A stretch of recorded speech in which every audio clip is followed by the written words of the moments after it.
Hi children, today we learn use of articles. First we see what is articles.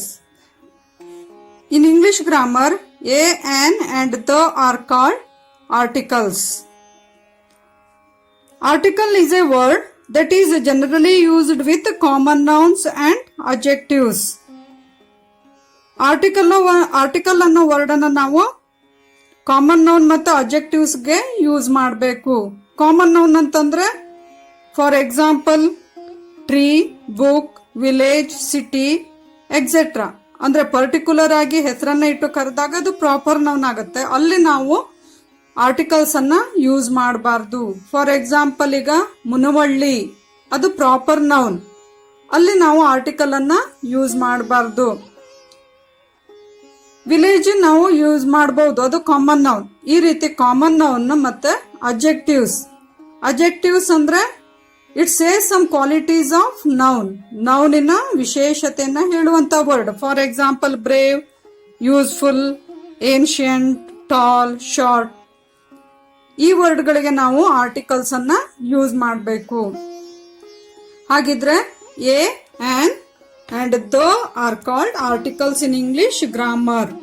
a ಅನ್ನ ನಾವು ಅ ಅಂತ ಕೂಡ pronounce ಮಾಡ್ತೀವಿ, ಹಾಗೆ ದ ಅನ್ನ ದಿ ಅಂತ ಕೂಡ ಪ್ರೊನೌನ್ಸ್ ಮಾಡ್ತೀವಿ. ಆದ್ರೆ ದ ಅನ್ನ ನಾವು ಕಾನ್ಸನೆಂಟ್, ವರ್ಡ್ ಇನ ಫಸ್ಟ್ ಲೆಟರ್ ಕಾನ್ಸನೆಂಟ್ ಇದ್ದಾಗ ದ ಅಂತ ಇದನ್ನ ಪ್ರೊನೌನ್ಸ್ ಮಾಡಬೇಕು. ಅದೇ ವರ್ಡ್ ಇನ ಫಸ್ಟ್ ಲೆಟರ್ ಓವೆಲ್ ಇದ್ರೆ ದಿ ಅಂತ ಇದನ್ನ ಪ್ರೊನೌನ್ಸ್ ಮಾಡಬೇಕು. ಹೀಗೆ A and on the are called articles in English grammar.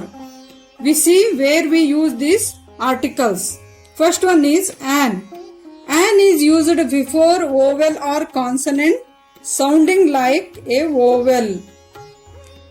An ಅನ್ನು ನಾವು ವರ್ಡ್ ಇನ ಫಸ್ಟ್ ಲೆಟರ್ vowel ಇದ್ದಾಗ ಅಥವಾ ಕಾನ್ಸನೆಂಟ್ ಇದ್ದು ಕೂಡ vowel ಸೌಂಡ್ ಬಂದ್ರೆ ನಾವು an ಆರ್ಟಿಕಲ್ ಅನ್ನ ಯೂಸ್ ಮಾಡಬೇಕು. For example an apple, A first letter vowel ಇದೆ, ಅದರಿಂದ ಆನ್ ಆರ್ಟಿಕಲ್ ಅನ್ನ ಯೂಸ್ ಮಾಡಿದೀವಿ.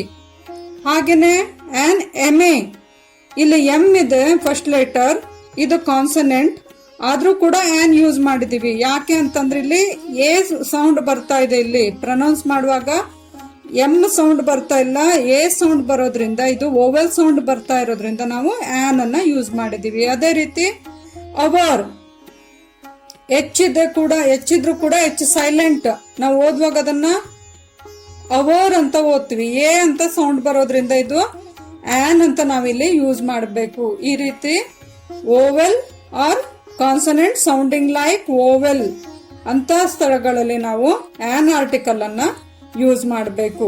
Next one is a. A is used before a consonant or a vowel sounding like a consonant. ಎನ್ನ ಎಲ್ಲಿ use ಮಾಡಬೇಕು? First letter, ವರ್ಡಿನ first letter consonant ಇರಬೇಕು, ಅಥವಾ ಓವೆಲ್ ಇದ್ದು ಕೂಡ ಕಾನ್ಸನೆಂಟ್ ಸೌಂಡ್ ಬಂದ್ರೆ ಆಗ ನಾವು ಎ ಆರ್ಟಿಕಲ್ ಅನ್ನ ಯೂಸ್ ಮಾಡಬೇಕು. For example A man, first letter consonant ಇದೆ, ಎಂ ಇದೆ, ಆದ್ರಿಂದ A. A table, first letter T ಇದೆ, ಕಾನ್ಸನೆಂಟ್ ಇದೆ, ಆದ್ರಿಂದ ಎ. ಆದ್ರೆ ಇಲ್ಲಿ A university, first letter vowel ಇದೆ, ಆದ್ರೆ ನಾವು ವಾಯ್ಸ್ ಸೌಂಡ್ ಬರ್ತಾ ಇದೆ, ಇದು ಅಂದ್ರೆ ಕಾನ್ಸನೆಂಟ್ ಸೌಂಡ್ ಬರೋದ್ರಿಂದ ಇಲ್ಲಿ ಎ ಯೂಸ್ ಮಾಡಿದೀವಿ. ಅದೇ ರೀತಿ A unit, A useful thing, A ₹1 note. ಈ ರೀತಿ ಓವೆಲ್ ಇದ್ದು ಕೂಡ ಕಾನ್ಸನೆಂಟ್ ಸೌಂಡ್ ಬಂದ್ರೆ ಅಲ್ಲಿ ಎ ಆರ್ಟಿಕಲ್ ಅನ್ನ ಯೂಸ್ ಮಾಡಬೇಕು. ಕಾನ್ಸನೆಂಟ್ ಆದ್ರೂ ಇರಬೇಕು ಫಸ್ಟ್ ಲೆಟರ್, ಆರ್ ಓವೆಲ್ ಇದ್ದು ಕೂಡ ಕಾನ್ಸನೆಂಟ್ ಸೌಂಡ್ ಬಂದ್ರೆ ಅಲ್ಲಿ ನಾವು ಎ ಆರ್ಟಿಕಲ್ ಅನ್ನ ಯೂಸ್ ಮಾಡ್ತೀವಿ. Next article the. The is used before the name of rivers, famous books, newspapers, mountain ranges, natural objects of which there is only one, races, people, class of persons. ಎಲ್ಲಿ use ಮಾಡಬೇಕು? The ಅನ್ನ ನದಿಗಳ ಹೆಸರು ಅಥವಾ ಸಮುದ್ರಗಳ ಹೆಸರು, famous books ಪ್ರಸಿದ್ಧವಾದಂತಹ ಬುಕ್ಸ್ಗಳು, ಅಥವಾ ಪವಿತ್ರವಾದಂತ ಬುಕ್ಸ್ಗಳು, ಧರ್ಮ ಗ್ರಂಥಗಳು ಅಂತ ಅಂತೀವಲ್ಲ ಅಲ್ಲಿ, ನ್ಯೂಸ್ ಪೇಪರ್ ಹೆಸರುಗಳಿದ್ದ ಅಲ್ಲಿ, natural objects of which there is only one, ಸ್ವಾಭಾವಿಕ ವಸ್ತುಗಳು ಅವು ಇಡೀ ವಿಶ್ವಕ್ಕೆನೆ ಒಂದೇ ಇರುವಾಗ ಅಲ್ಲಿ ನಾವು ದ ಆರ್ಟಿಕಲ್ ಅನ್ನ ಯೂಸ್ ಮಾಡಬೇಕು. ಹಾಗೆ ಜನಾಂಗವನ್ನ, ರೇಸಸ್ ಅಂದ್ರೆ ಜನಾಂಗ ಗುರುತಿಸುವಲ್ಲಿ, ಜನರನ್ನ ಗುರುತಿಸುವಲ್ಲಿ ಅಂದ್ರೆ ಯಾವ ದೇಶದ ಜನರು ಅಂತ ಗುರುತಿಸುವಲ್ಲಿ ನಾವು, ಮತ್ತೆ ಯಾವ ಗುಂಪಿಗೆ ಸೇರಿದಂತ ಜನರು, ಕ್ಲಾಸ್ ಆಫ್ ಪರ್ಸನ್ಸ್, ಇಲ್ಲಿ ನಾವು ಏನ್ ಮಾಡಬೇಕು, ದ ಆರ್ಟಿಕಲ್ ಅನ್ನ ಯೂಸ್ ಮಾಡಬೇಕು. ಇಲ್ಲಿ ನೋಡೋಣ ಯಾವ್ಯಾವ್ದು ಎಕ್ಸಾಂಪಲ್ಸ್ ಗಳನ್ನ. ದ ಗಂಗಾ, ಗಂಗಾ ಅನ್ನೋದು river name. Next the Quran, ಇದೊಂದು ಹೋಲಿ ಬುಕ್. ದ ಗೀತಾ, ಇದು ಕೂಡ ಹೋಲಿ ಬುಕ್, ಫೇಮಸ್ ಬುಕ್, ಭಗವದ್ಗೀತಾ ಅಂತೀವಲ್ಲ ಅದು. ಆದ್ರಿಂದ ಇಲ್ಲಿ ದ ಆರ್ಟಿಕಲ್ ಅನ್ನ ನಾವು ಯೂಸ್ ಮಾಡಬೇಕು. ಹಾಗೆ ದ ಆಲ್ಪ್ಸ್, ಪರ್ವತದ ಹೆಸರು, ಆದ್ರಿಂದ ದ ಆಲ್ಪ್ಸ್. ಅರೇಬಿಯನ್ ಸಿ, ಸಮುದ್ರದ ಹೆಸರು, ಆದ್ರಿಂದ the Arabian sea. Next the sun, natural object, the sun. The moon, the Indian, people ಅನ್ನ ಗುರುತಿಸುವಂತದ್ದು, the Indian. The Hindus, races ಅನ್ನ ಗುರುತಿಸೋದು, ಜನಾಂಗವನ್ನ ಗುರುತಿಸುವಂತ ವರ್ಡ್ ಹಿಂದೂಸ್, ಆದ್ರಿಂದ ದ. ಹಾಗೇನೆ the rich, class of persons, ಯಾವ ಗುಂಪಿಗೆ ಸೇರಿದವರು, ದ ರಿಚ್. ದ ವೈಸ್, ಬುದ್ಧಿವಂತರು ಅಂತ ಗುರುತಿಸುವಾಗ ರಿಚ್, ವೈಸ್, ಇವೆಲ್ಲ ಅಬ್ಜೆಕ್ಟಿವ್ಸ್. ಹೀಗೆ ನಾವು ಅಬ್ಜೆಕ್ಟಿವ್ ಮತ್ತೆ ಕಾಮನ್ ನೌನಿಗೆ ಎ ಅಂಡ್ ದ ಆರ್ಟಿಕಲ್ ಅನ್ನ ಯೂಸ್ ಮಾಡ್ತೀವಿ. ಹಾಗೇನೆ ಎ ಮತ್ತೆ ಆನ್ ಓನ್ಲಿ ಸಿಂಗ್ಯುಲರ್ ನೌನಿಗೆ ಮಾತ್ರ ಯೂಸ್ ಮಾಡಬೇಕು. ಎ ಮತ್ತೆ ಆನ್ ಇದರ ಅರ್ಥ ಏನು ಅಂತಂದ್ರೆ ಒಂದು, ಆದ್ರಿಂದ ನಾವು ಅದನ್ನ ಸಿಂಗ್ಯುಲರ್ ನೌನಿಗೆ ಎ ಮತ್ತೆ ಆನ್ ಆರ್ಟಿಕಲ್ ಅನ್ನ ಯೂಸ್ ಮಾಡಬೇಕು. ಅದೇ ರೀತಿ ದ ಅನ್ನ ನಾವು singular or plural word both ಎರಡೂ ವರ್ಡ್ಗೆ ನಾವು ಏನ್ ಮಾಡಬಹುದು, ದ ಆರ್ಟಿಕಲ್ ಅನ್ನ ಯೂಸ್ ಮಾಡಬಹುದು. ಹಾಗೇನೆ ಇಲ್ಲಿ ನಾವು ಎ ಆನ್ ಅನ್ನ ನಾವು ಇಂಡೆಫಿನಿಟ್ ಆರ್ಟಿಕಲ್ ಎಂದು ಕರಿತೀವಿ. ದ ಎ ಮತ್ತೆ ಆನ್, ಎ ಮತ್ತೆ ಆನ್ ಅನ್ನ ಇಂಡೆಫಿನಿಟ್ ಆರ್ಟಿಕಲ್, ದ ಅನ್ನ ಡೆಫಿನೆಟ್ ಆರ್ಟಿಕಲ್ ಎಂದು ಕರಿತೀವಿ. ದ ಅನ್ನ ಡೆಫಿನೆಟ್ ಆರ್ಟಿಕಲ್ ಅಂತ ಯಾಕೆ ಕರಿತೀವಿ ಅಂದ್ರೆ, ನಾವು ಯಾವ್ದಾದ್ರು ಒಂದು ಸ್ಪೆಸಿಫಿಕ್ ಅಥವಾ ಪರ್ಟಿಕ್ಯುಲರ್ ಆಗಿ ಇದೇ ವಸ್ತುಗೆ ನಾವು ಹೇಳುವ, ಯಾರು ಕೇಳುತ್ತಿದಾರಲ್ಲ ನಮ್ಮ ಮಾತನ್ನ, ಅವರಿಗೆ ಸ್ಪೆಸಿಫಿಕ್ ಆಗಿ ಇದೇ ವಸ್ತುವಿನ ಬಗ್ಗೆನೆ ಮಾತಾಡ್ತಿದ್ದಾರೆ ಅನ್ನೋದು ಗೊತ್ತಿದ್ದಾಗ ನಾವು ದ ಆರ್ಟಿಕಲ್ ಅನ್ನ ಅಲ್ಲಿ ಯೂಸ್ ಮಾಡ್ತೀವಿ. ಇಲ್ಲಿ ಕೆಲವೊಂದು ಎಕ್ಸಾಂಪಲ್ ಗಳನ್ನ ನೋಡ್ರಿ.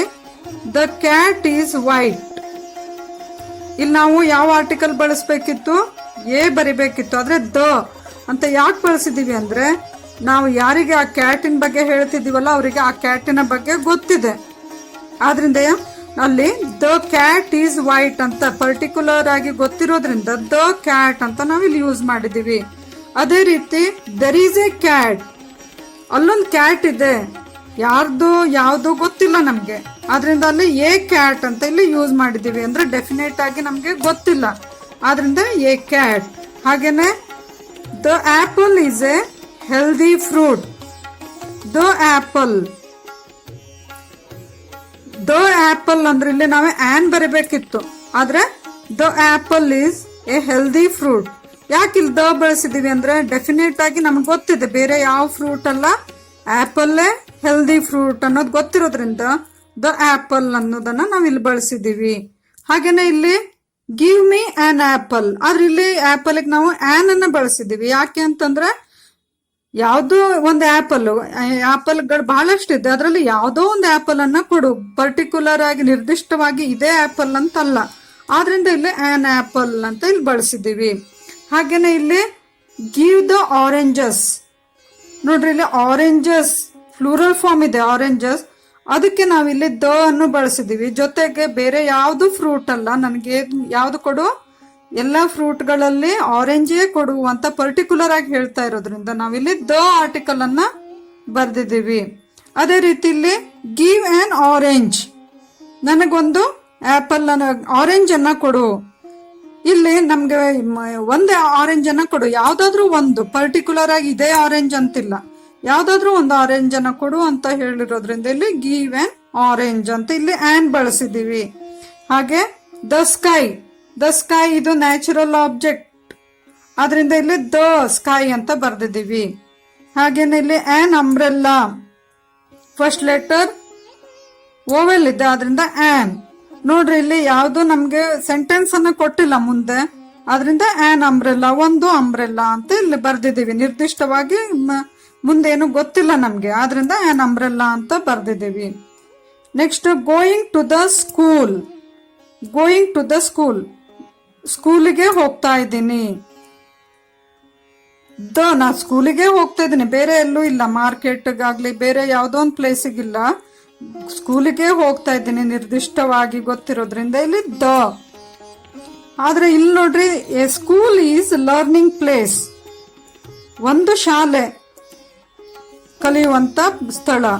ಯಾವ ಶಾಲೆ ಗೊತ್ತಿಲ್ಲ, ಯಾವುದೋ ಒಂದು ಶಾಲೆ, ನಿರ್ದಿಷ್ಟವಾಗಿ ಇದೇ ಶಾಲೆ ಅಂತ ಗೊತ್ತಿಲ್ಲ, ಆದ್ರಿಂದ ಇಲ್ಲಿ A school is learning place ಅಂತ ಇಲ್ಲಿ ಬರ್ದಿದ್ದೀವಿ. ಇಲ್ಲಿ ಎ ಆರ್ಟಿಕಲ್ ಅನ್ನ ಬಳಸಿದೀವಿ, ಇಲ್ಲಿ ದ ಆರ್ಟಿಕಲ್ ಅನ್ನ ಬಳಸಿದೀವಿ. ಆದ್ರಿಂದ ನಿಮ್ಗೆ ಈಗಾಗ್ಲೇ ಗೊತ್ತಾಗಿರ್ಬೋದು, ಡೆಫಿನೆಟ್ ಆಗಿ ನಮ್ಗೆ ಗೊತ್ತಿರುವಂತ ವಸ್ತುಗಳಿಗೆ ನಾವು ಏನ್ ಮಾಡ್ಬೇಕು, ದ ಆರ್ಟಿಕಲ್ ಅನ್ನ ಯೂಸ್ ಮಾಡಬೇಕು. ಇಂಡೆಫಿನೆಟ್ ನಮ್ಗೆ ಸರಿಯಾಗಿ ಅದರ ಬಗ್ಗೆ ಪರ್ಟಿಕ್ಯುಲರ್ ಆಗಿ ಗೊತ್ತಿಲ್ಲದೆ ಇದ್ದಾಗ ಎ ಮತ್ತೆ ಆನ್ ಆರ್ಟಿಕಲ್ ಅನ್ನ ಯೂಸ್ ಮಾಡಬೇಕು, ಓನ್ಲಿ ಫಾರ್ ಸಿಂಗುಲರ್ ನೌನ್. ಇವುಗಳ ಬಗ್ಗೆ ಏನಾದ್ರೂ ಡೌಟ್ಸ್ ಇದ್ರೆ ಮತ್ತೆ ಮುಂದಿನ ತರಗತಿಯಲ್ಲಿ ನಾವು ಇದನ್ನ ಅಭ್ಯಾಸ ಮಾಡೋಣ. ಇವುಗಳ ಮೇಲೆ ಇವತ್ತು ನಾನು ನಿಮ್ಗೆ ಹೋಮ್ವರ್ಕ್ ಕೂಡ ನೀಡ್ತಾ ಇದ್ದೀನಿ. Thank you.